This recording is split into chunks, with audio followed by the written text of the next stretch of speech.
지난 2021년 7월 윤석열 대통령의 장모 최은순 씨가 요양병원 불법 운영 혐의로 징역 3년을 선고받고 법정 구속됐습니다.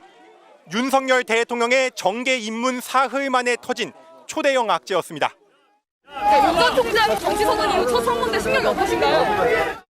이 무렵 명태균 씨의 옛 회사인 미래한국연구소는 피플 네트워크스 리서치, 즉 PNR의 여론조사를 의뢰했습니다. 결과는 윤석열 후보의 오차범위 박우세, 더불어민주당 이재명 후보와의 격차는 7.2%포인트였다가 장모 구속 이후 9.9%포인트, 다시 12.1%포인트로 오히려 커졌습니다. 상담원이 직접 면접하느냐, 기계음으로 묻느냐, 조사 방식에 따라 여론조사 결과는 달라질 수 있습니다. 따라서 같은 시기 PNR과 똑같이 자동응답 전화 방식을 쓴 기관들의 조사만 살펴봤는데 윤 후보의 지지율은 일제히 큰 폭으로 떨어졌습니다. 5달 뒤 대선을 2달여 앞두고 김건희 여사는 허위 경력 의혹에 대해 국민들에게 고개를 숙였습니다. 돌이켜보니 너무나도 부끄러운 일이었습니다. 부디 용서해 주십시오. 역시 자동응답 전화 방식의 여론조사만 살펴보면 윤 후보 지지율이 일제히 급락해 이재명 후보가 선두를 넘보기까지 했습니다. 하지만 미래한국연구소가 의뢰한 PNR 조사에선 윤 후보 지지율이 끄떡없었습니다. MBC가 2021년 11월부터 대선 직전까지 시행된 여론조사 415건을 전수조사해 분석한 결과 PNR 여론조사에선 윤석열, 이재명 양자 대결 기준으로 평균보다 5%포인트 이상 윤 후보에게 유리한 결과가 나왔습니다. 조사기관 36곳 가운데 두 번째로 윤 후보에게 우호적이었던 겁니다. PNR 관계자는 여론조사 방식과 설문 문항은 의뢰인, 즉 미래한국연구소가 결정했다며 조사 자체에는 아무 문제가 없다고 밝혔습니다. 명태균 씨 역시 여론조사 조작은 불가능하다는 입장을 밝혀왔습니다. MBC 뉴스 손하늘입니다. 경제지 뉴스토마토가 지난 2021년 9월 29일 명태균 씨가 여론조사 실무자인 강혜경 씨와 통화한 내용이라며 녹음 파일을 공개했습니다. 연령별하고 지역별하고 다 그 맞춰고 여성하고 네. 그 맞춰갖고 곱하기 그 한 해갖고 한 2,000개 만들어 있어. 이거 가지고요? 예. 그 차프지 뭐. 알겠습니다. 네, 그게 안 나요. 당시 국민의힘 대선 후보 경선 레이스에선 윤석열, 홍준표 후보가 초접전을 벌였는데 뉴스토마토는 이 대화에 명 씨가 응답 표본 조작을 지시한 정황이 담겼다고 설명하며 이어진 통화도 추가 공개했습니다. 윤석열이를 네. 또 올려갖고 예. 홍준표보다 한 2% 앞서게 해주있어. 알겠습니다. 그 젊은 아들 있다니까. 네네네. 응답안에 그 계속 올려갖고 네네. 예, 2, 3% 홍보다 더 나오게 해야 됩니다. 뉴스토마토는 이 대화 당일 강혜경 씨가 소속된 미래한국연구소 비공표 여론조사에서 대선 후보 적합도 윤석열 33.0%, 홍준표 29.1% 결과가 나왔다고 전했습니다. 통화 내용보다 다소 크게 3.9%포인트 격차가 난 셈입니다. 더불어민주당 노종면 의원은 이 통화 녹음 5달 뒤 대통령 선거 직전 명태균 씨와 미래한국연구소 직원의 통화를 공개했습니다. 이게 연령별 투표를 하면 더 60세는 더 올라가지? 네네네. 윤석열이가. 네. 그 계산해갖고 넣어야 돼요. 네네네, 알겠습니다.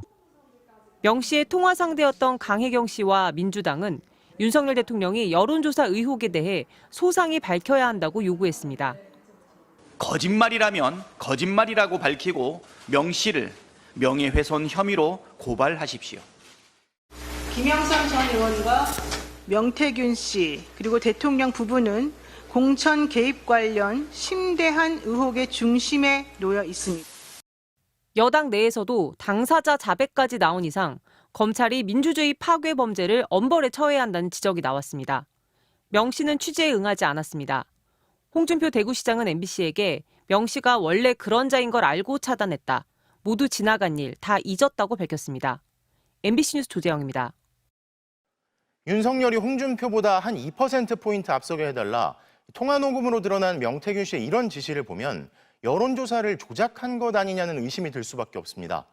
그러면 구체적으로 어떻게 조작이 이루어졌을 가능성이 있는지 장슬기 데이터 전문 기자와 자세히 짚어보겠습니다. 자, 장 기자, 네. 이 문제 여론조사 있잖아요. 대선 후보 경선 과정에 이루어진 거죠. 어떤 조사였죠? 맞습니다. 2021년 9월인데요. 양당 모두 대선 후보 경선이 한창이던 시점입니다. 그러니까 국민의힘 경선 2차 컷오프를 약 열흘 정도 앞둔 시점에 자체 여론조사를 명 씨가 실시한 걸로 보이는 상황인데요. 해당 시점에는 홍준표 당시 후보가 오차범위 내에서 1위를 달리고 있는 국민의힘 경선 여론조사들이 다수 나오고 있는 상황이었습니다. 그러니까 홍준표 후보가 1위인 상황인데 윤석열 후보가 앞서게 나오도록 해달라. 그러니까 결국 조작을 주문한 것 같은 상황이 녹취에서 드러난 거잖아요. 근데 구체적으로 어떻게 그렇게 하라고 조작을 지시했다는 건가요? 자, 먼저 통화 녹취를 다시 들어봐야겠는데요. 한번 들어보시죠. 네. 연령별하고 지역별하고 다 그 맞춰고 여성하고 그 맞춰가고 곱하기 그 한 해갖고 한 2,000개 만들 있어. 이거 가지고요. 예. 그 차프지 뭐. 그게 안 나요? 네. 돈 얼마 들었어요? 40만 원 정도 들어왔어요. 네, 명 씨는 2,000개를 만들어서 치워버리자고 제안을 하고요. 또 강 씨는 비용이 40만 원 들었다고 이야기를 합니다. 저희도 지금 숫자가 많이 나오고 복잡한데 뭐 2,000명, 뭐 40만 원. 근데 이게 무슨 내용인가 싶고. 근데 우선 40만 원으로 여론조사 가능한가요? 더 많이 들지 않아요, 보통? 보통 그렇죠. 그러니까 전화 면접이냐, ARS냐, 이게 조사 방식에 따라서 가격은 조금 천차만별입니다. 네. 그런데 보통 ARS 기준으로 1,000명을 조사를 할 때요. 보통 문항 개수나 정치 상황에 따라 다르긴 하지만 대략적으로 통신 비용만 60만 원에서 150만 원이 든다고 합니다. 그러니까 비용이 40만 원이 들었다는 건 조사 인원이 1,000명에 못 미쳤을 수 있다. 이런 상황으로 추정을 할 수 있는 거죠. 결국 2,000명의 턱없이 모자란 그런 수를 조사를 해놓고 응답자 수를 뻥튀기 한 게 아니냐, 뭐 이런 의혹이 나오는 겁니다. 그러니까 일단 그 40만 원에 대해선 40만 원을 들여서 2,000명이 안 되는 아마 인원을 조사했을 가능성이 있다. 네네. 그런데 윤석열 후보가 앞서게 나오도록 해달라는 지시도 있잖아요. 그건 무슨 내용이에요? 이 같은 날 통화를 들어보면 홍준표 후보보다 2%포인트 앞서게 해달라 이런 주문이 있죠. 이 통화 내용도 다시 한번 들어보겠습니다. 윤석열이를 올려갖고 홍준표보다 한 2% 앞서게 해주있어. 알겠습니다. 그 젊은 아들 있다 아닙니까? 네네. 누군가만에 더 계속 올려갖고. 네. 이게 사실 내용 자체는 더 노골적으로 들리는데 네. 근데 이게 무응답하는 뭐 개수를 올려라?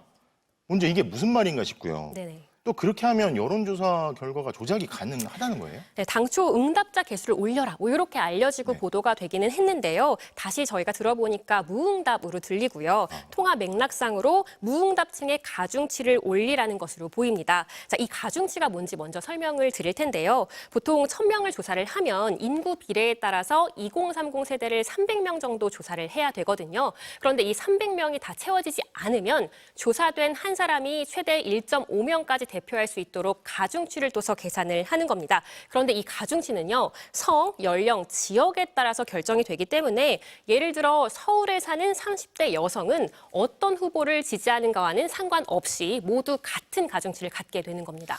제가 이해한 게 맞는지 한번 네네. 보세요. 자, 홍 후보 지지한 사람이 있을 거고 윤석열 후보 지지한 사람이 있었을 텐데 무응답도 꽤 원래 나오잖아요. 네. 근데 이 무응답, 특히 젊은 층 무응답에 가중치를 준다. 그러면 전체가 무응답 이렇게 세 개가 있는데 무응답이 커지니까 네. 전체 중에서 홍과 윤을 지지했던 사람들의 그 덩어리가 좀 작게 보인다. 그러면 격차도 줄어들게 보인다. 이게 이해한 게 맞죠? 근데 맞습니다. 그러면 이게 조작이라고 볼 수 있는 거 아닌가요? 그렇게 볼 수도 있습니다. 만약 이렇게 방식을 사용을 해서 실제로 뭔가 조작을 했거나 뭐 데이터를 만졌다면 조작의 가능성이 있어 보이는데요. 실제로 이런 조작이 있었는지에 대해서는 두 분의 답을 듣지는 못했습니다. 그런데 이게 아무리 미공표 조사라고 해도 이렇게 하는 게 아무런 문제가 없는 겁니까? 만약에 조작이었다면요? 참고용이라도 조작이 확인이 된다면 최대 3년 이하의 징역 또는 600만 원 이하의 벌금에 처해질 수 있습니다. 그런데 공소시효가 6개월이기 때문에 실질적인 처벌은 어려울 것 같습니다만 정치적으로는 큰 논란이 될 수밖에 없습니다. 미공표 조사라고 하더라도 당원들에게는 아름아름 알려질 수도 있고요. 또 그렇기 때문에 당내 경선에 영향을 미칠 가능성이 있기 때문인데요.